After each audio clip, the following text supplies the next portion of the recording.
மட்டக்களப்பு கல்லடி பேச்சியம்மன் கோவில் தொடங்கினாலே அதை சுத்தி இருக்கிற எல்லா மக்களுக்குமே பெரிய சந்தோஷமா தான் இருக்கு. சொல்ல போனா அது ஒரு சித்திர வருஷமாவே இருக்கும் எங்களுக்கு.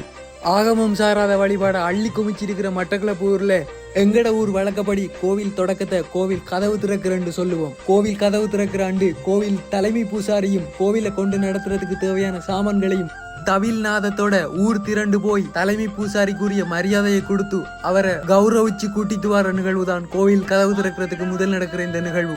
8 நாள் நடக்கிற இந்த திருச்சடங்குல நிறையவே அதிசயங்களும் நிறையவே அற்புதங்களுமே நடக்கும். ஊர் பலமா கௌரவிச்சு கூட்டி வரப்பட்ட தலைமை பூசாரி பிள்ளையார் கோயிலடிய வந்து சேர்ந்ததும் அவர் கொண்டு வந்த அம்மாளுக்கு தேவையான எல்லா சாமான்களையும் பிள்ளையார காலடியில வச்சு ஒரு பூசை ஒன்றை செய்வாங்க. எத்தனை தலைமுறை கடந்தாலும் எங்கட கலாச்சாரத்தையும் எங்கட பழக்க வழக்கத்தையும் அடுத்த தலைமுறைக்கு கடத்தி கொண்டே போய் கொண்டிருக்கிறோம். கதாபாத்திரங்கள் தான் மாறும், ஆனா எங்கட கதைகள் எப்பவுமே மாறாது.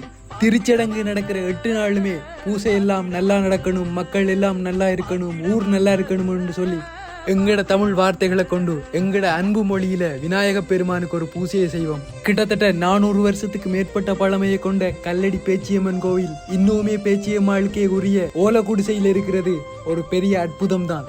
தலைமை பூசாரியிட வீட்டை இருந்து கொண்டு வரப்பட்ட கோவில் சடங்குக்கு தேவையான எல்லா சாமான்களையும் விநாயக பெருமானிட்ட வச்சு உத்தரவு வாங்குற மாதிரி தான் இந்த பூசையும் இருக்கும்.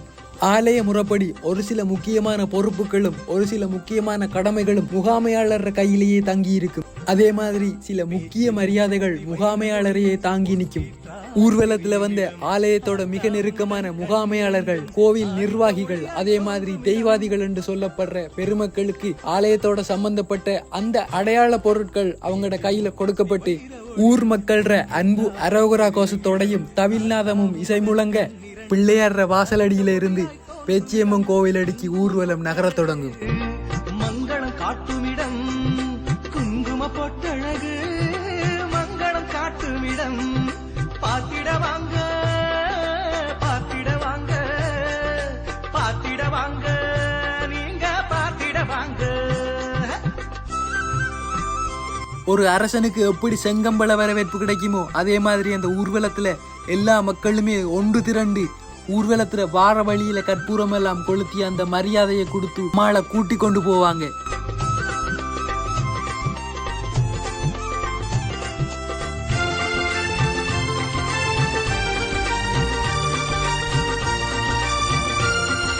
ஆலய திருச்சடங்குக்காக அம்மாள்ற முக்கியமான பொருட்களை தாங்கி வார முகாமையாளர் கோவிலை நெருங்கினதும் இந்த இடத்துக்குள்ள இருக்கிற தெய்வாதிகள் தங்களே அறியாம சன்னதம் கொண்டு உருக்கொண்டு ஆட வலிக்கிடுவாங்க.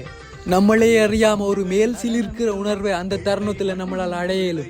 ஆலய கதவு திறக்கிறதுக்கும் பூசைகளை கொண்டு நடத்துறதுக்குமே தேவையான எல்லா புனித பொருட்களையும் கொண்டு வந்து பேச்சியம்மாள்ற காலடியில வச்ச பிறகு தலைமை பூசாரி கோவில் கதவு திறக்கிறதுக்குரிய பூசை புனஸ்காரங்களை தொடங்குவார். அதை தொடர்ந்து ஒவ்வொரு பூசைகளா நடந்து கொண்டிருக்கும். அந்த தருணத்துல மக்கள் எல்லாருமே ஒரு வருஷ காத்திருப்புக்கு பிறகு அந்த பூசைகளுக்காக ஆவலா எதிர்பார்த்து கொண்டிருப்பாங்க.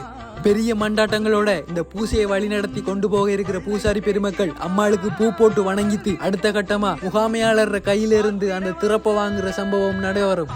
சன்னதத்துல இருக்கிற முகாமையாளர் எல்லா பொறுப்பையுமே தலைமை பூசாரியிட கையில ஒப்படைப்பார். அங்க கூடியிருக்கிற எல்லா மக்கள்ற வாயிலையும் அரோகரா கோஷமும் பல வேண்டுதலும் நிரம்பி வழிய அம்மாள்ற கதவு இனிதே திறக்கப்பட்டது.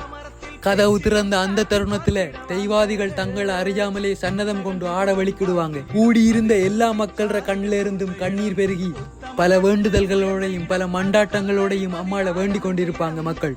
2024க்கான பேச்சியம்மன் ஆலயத்திற்கான திருக்கதவு திறத்தல் இனிதே ஆரம்பமானது. நான் கணேசமூர்த்தி அபிலாஷ். தொடர்ந்து காணொளிகளை பதிவேற்றுவதற்காக